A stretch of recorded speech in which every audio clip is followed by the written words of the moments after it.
কেমন আছেন বন্ধুরা? ফিরে এলাম আরও একটি নতুন পর্বে। আপনারা দেখছেন বংরাধুনির রান্নাঘর। পুরো ভিডিওটা দেখার আপনাদের কাছে অনুরোধ রইল। আর ভিডিওটা দেখে যদি আপনাদের ভালো লাগে প্রচুর শেয়ার লাইক করে দিন। নতুন বন্ধুরা পাশে থাকা বেল আইকনটি প্রেস করে অল ক্লিক করে দেবেন। প্রথমে মুসুর ডালটা ভিজিয়ে নিয়েছি, 2 ঘন্টা ভিজবে।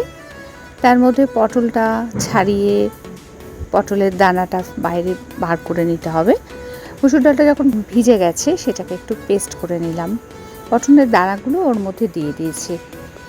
বন্ধুরা, এই মুসুর ডালটার মধ্যে প্রথমে মশলাগুলো দিয়ে নেব। প্রথমে নুন, হলুদ, ধনের গুঁড়ো, জিরের গুঁড়ো, লঙ্কার গুঁড়ো, আর দিচ্ছি নুডলস মশলা একটু দিয়ে এটাকে ভালো করে মিশিয়ে নেব।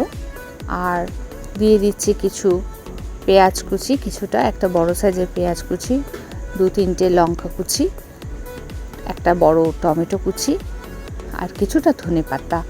সব কিছু একসাথে মিশিয়ে নিচ্ছি। একটু সামান্য পরিমাণে মিষ্টি দিলাম।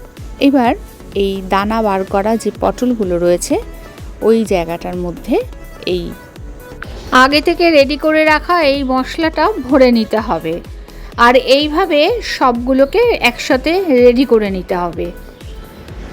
এদিকে একটা পাত্রের মধ্যে 3 চামচ বেসন নিয়ে এটাকে মশলা মিশিয়ে নিচ্ছি। নুন, হলুদ, লঙ্কার গুঁড়ো, ধনের গুঁড়ো, জিরের গুঁড়ো, আদার গুঁড়ো সব কিছু দিয়ে মিশিয়ে এটাকে গুলে নেব।